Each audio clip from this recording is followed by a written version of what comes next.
Good evening folks, Silver here. Today we have a story about an old musician and a rather unique guitar he found in his new home. What secret does it hold? Let's find out. Also, before we begin, only a small percentage of you that listen to these stories are actually subscribed, so if you end up enjoying this narration, please consider subscribing. It's free and you can always unsubscribe later. With that, enjoy the story. It was late in the afternoon when Elijah finally finished lugging his possessions into his new home.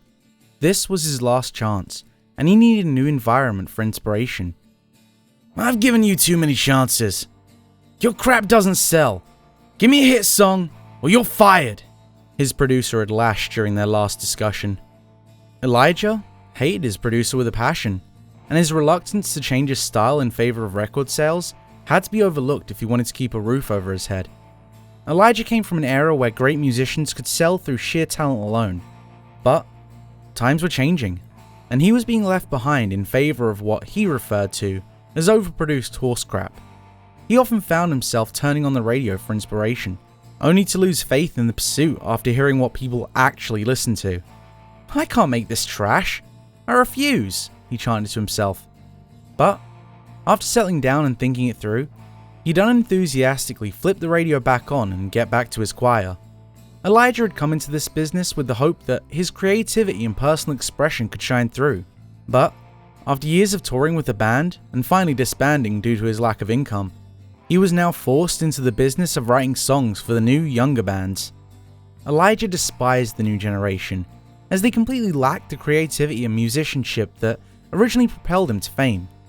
Having someone else write a song for you was an embarrassment in his day, but now it seemed the norm. The music business was a disgusting beast, he thought, but he was already in the industry and he couldn't stop now. After hours of relentless labor, Elijah plopped himself into his couch, exhausted and unmotivated. His muscles ached and throbbed with every movement. After a few minutes of motionless thought, Elijah pulled himself to his feet to explore his new home. His tight schedule meant that he hadn't had the chance to even investigate his property before the purchase, but his producer had promised that the house was amazing and that the previous owner, like him, was a songwriter and already had a studio installed. Red walls lined the hallways. Dusty shapes lit the walls from what Elijah imagined to be the location of the previous owner's paintings and posters. Nails still protruded from the empty spaces. It was clear that the man's belongings were quickly and harshly removed for the new owner. The house was considerably larger than he'd imagined, considering what he paid for it, and it seemed almost larger on the inside than it was on the outside. As he moved through the lengthy hallways, he stumbled upon a large, impressive hall with a steel winding staircase leading into a basement area. Elijah assumed that this must be where the studio was located. Eager to see the place where he'd be spending most of his time, he hurried towards the stairs. When he reached his destination, he glared in awe at how far down the stairs winded. His studio must be underground, he surmised. Elijah began to wonder how the previous owner could have possibly given this place up. It was simply the most amazing house he'd ever seen, and he couldn't imagine why someone could possibly leave. The producer said that the man had just gone missing.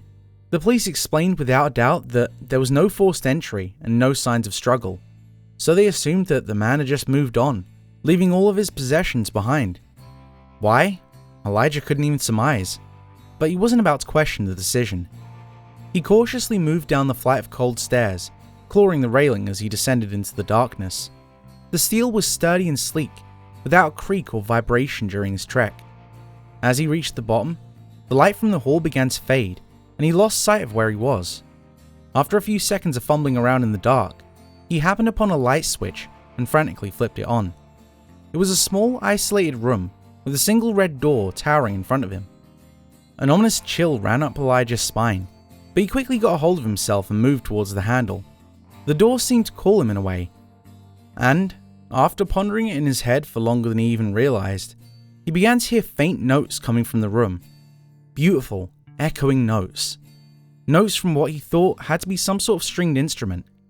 Someone must have left the radio on, he thought, only to realize that he hadn't heard something so beautiful come out the radio in what seemed like a decade. Overwhelmed with haunting curiosity, he cautiously moved towards the door. He reached for the gold shining handle and slowly turned the knob. Suddenly, he came to the realization that someone could be inside there, playing the instrument, so he bashed open the door with the fury of his instincts and gazed into the room. It had to be the most polished and intricate studio he'd ever seen. State-of-the-art microphones, tables, and computers littered the room. The moving guys must have completely missed the room, otherwise they would have taken everything. Elijah estimated that the room must have thousands of dollars worth of equipment. After a few seconds of admiration, he quickly remembered why he'd come in the first place, and was startled to find that the music had stopped. The room was empty. Man, I really am losing it, he scoffed to himself, and moved towards the equipment.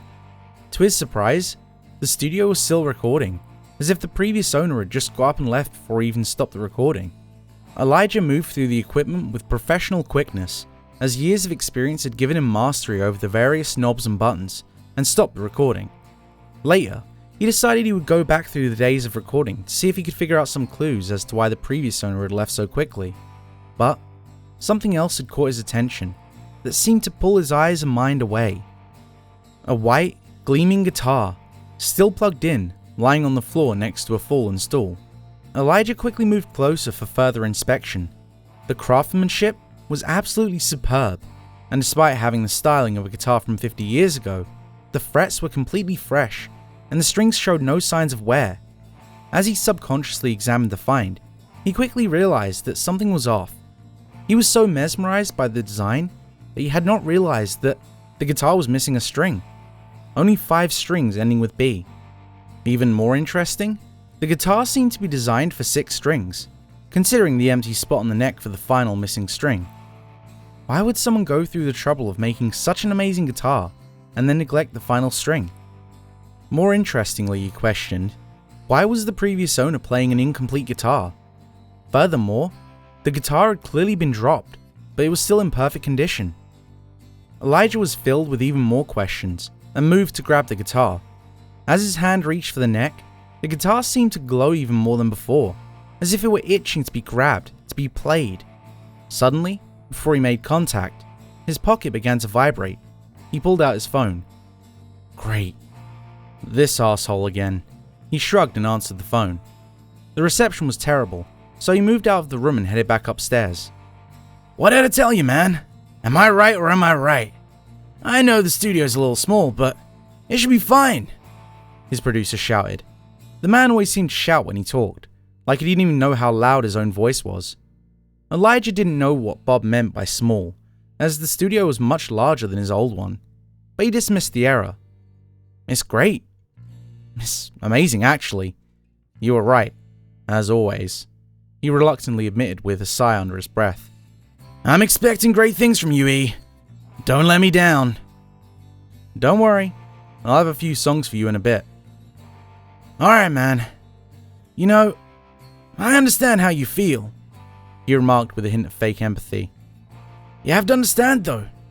Times are changing, and if you don't get on the train's gonna leave you behind. He has the nerve to talk to me about keeping with the times when he's still using archaic phrases from the last century, Elijah mocked in his mind. Yeah, Bob, I know. So anyway, I'm not finished unpacking, so I'll catch you later, alright? Sure thing, E. Peace. Elijah eagerly threw his phone into his back pocket. His back was giving out and he needed to lie down. The guitar, he figured, would have to wait until tomorrow. He hadn't set his bed up yet, so he moved to his couch for the night. Elijah didn't sleep well. He couldn't stop thinking about the guitar. The notes he heard before he opened the door still echoed through his dream. Suddenly, he shot up from the couch. It was 5 a.m. and the sun had not yet risen. Still, Elijah could no longer attempt to sleep, so he got up off the couch. He was moving towards the spiraling staircase before he even realized what he was doing. To his amazement, the notes that had been reverberating in his head could now be audibly heard throughout the house. Again, it was coming from the red door. This time, he wasn't going to take his time. He rushed down the stairs and pushed into the door. Without even looking around, he immediately headed for the guitar. It was still there, and the music again had stopped.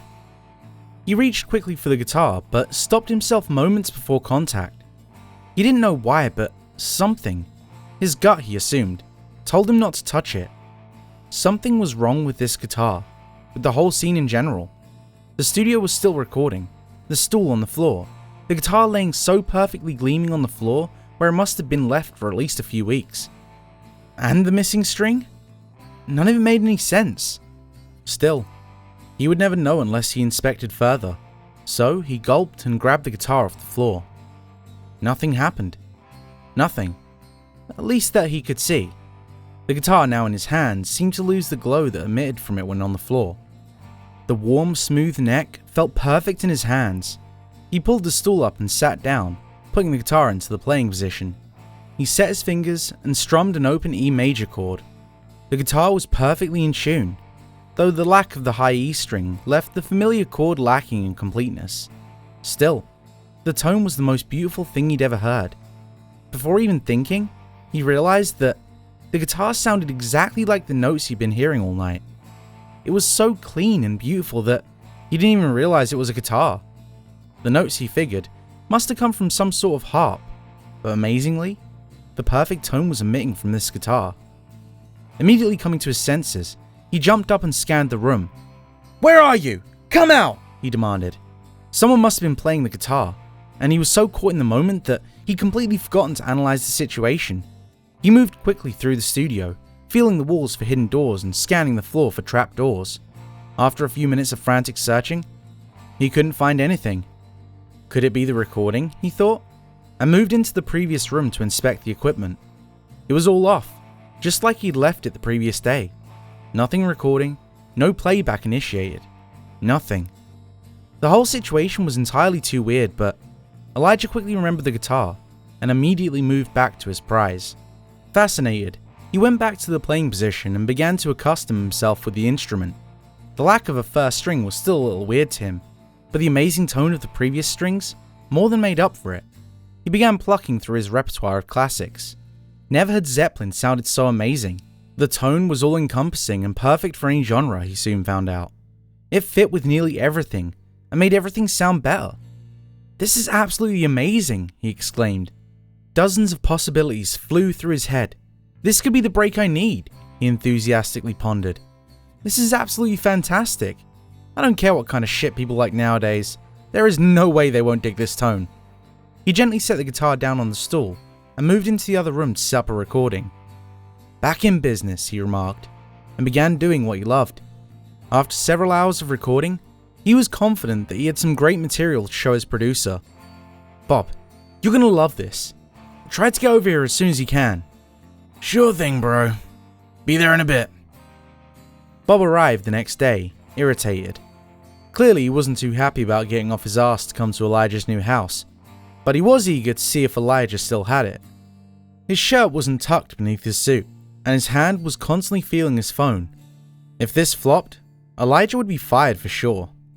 He wasn't worried about that, however, because he couldn't imagine anyone disliking what he'd made with his secret weapon. Elijah led Bob into his living room, where a surround sound system had been recently set up. "You're gonna love this. I guarantee it," he echoed.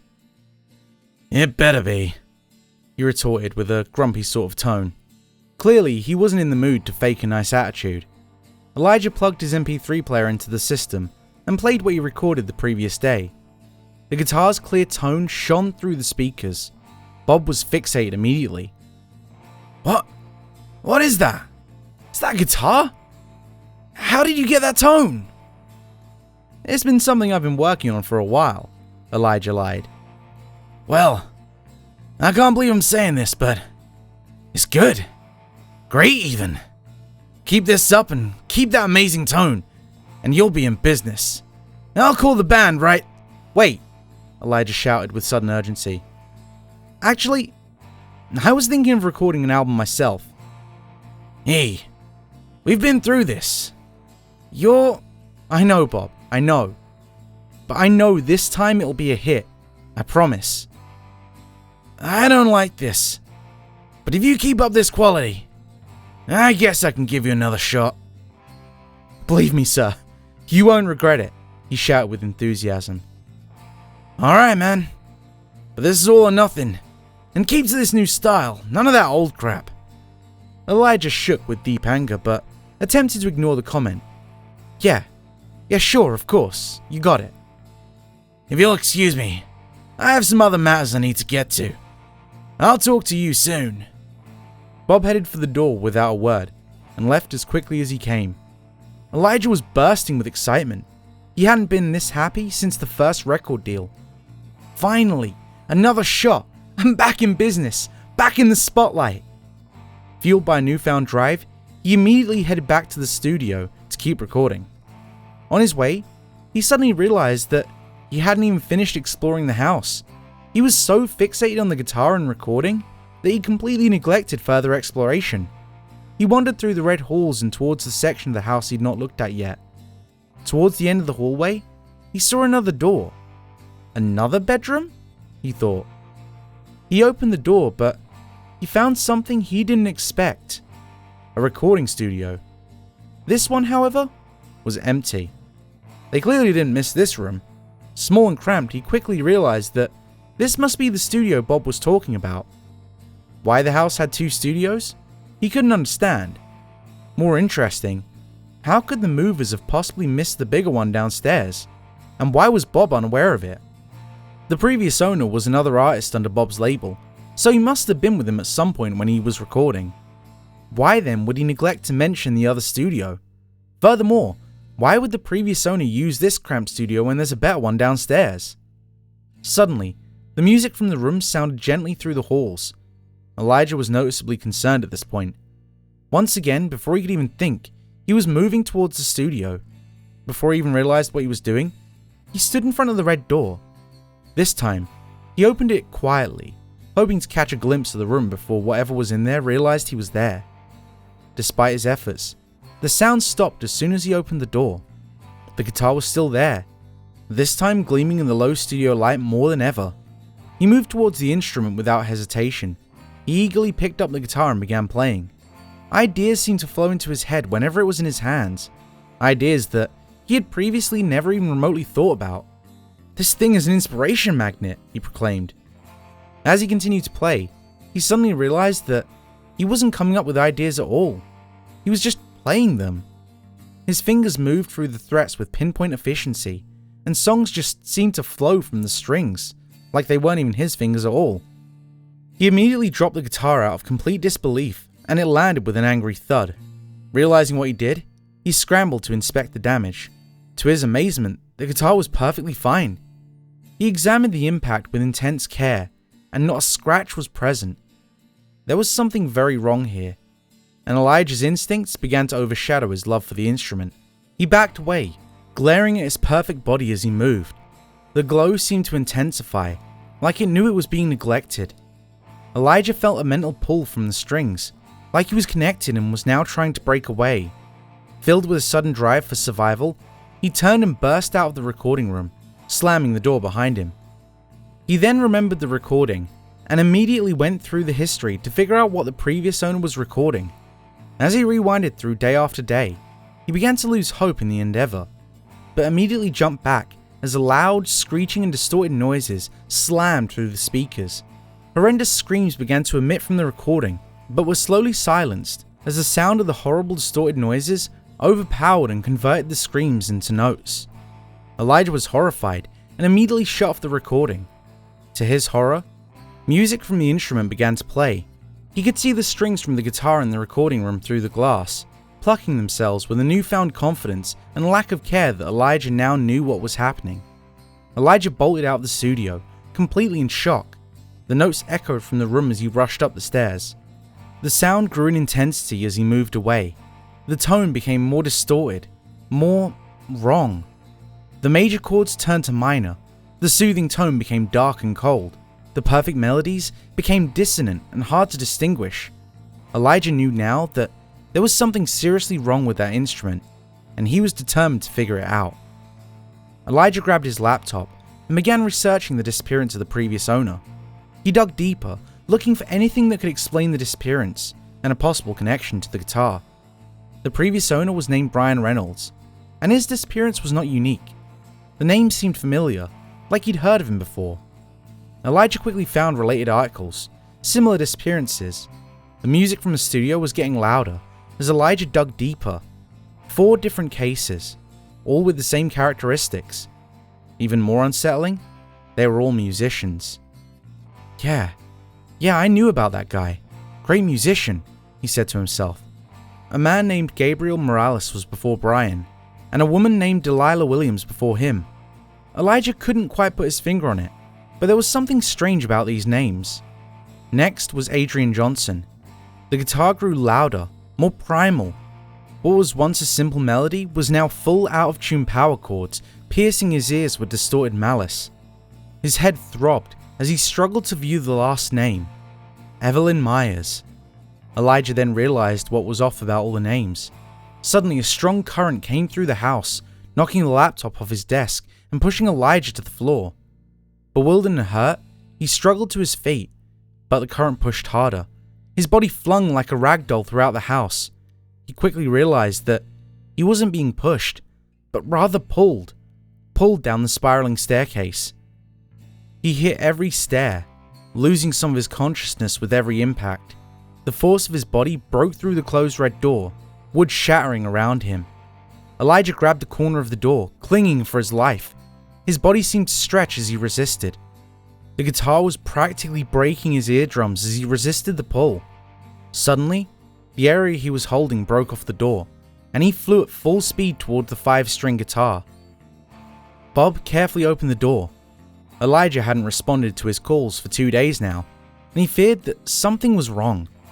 As he made his way through the house, he quickly realized that everything was exactly how it was when he left the previous visit. The unopened boxes remained near the door, and the house was still relatively empty. E, where are you?" he yelled throughout the house. As he moved through the hallways, he spotted the staircase. He could almost hear the faintest sound of music coming from the bottom. He moved down, the old stairs creaking and squeaking as he moved. The bottom of the staircase was dark, and he scanned the halls with his hands until he found the light switch, turning on as quickly as possible. The room was a dead end. Bob glanced over near the wall at a peculiar sight. A white 6-string guitar lay there, beautiful and complete.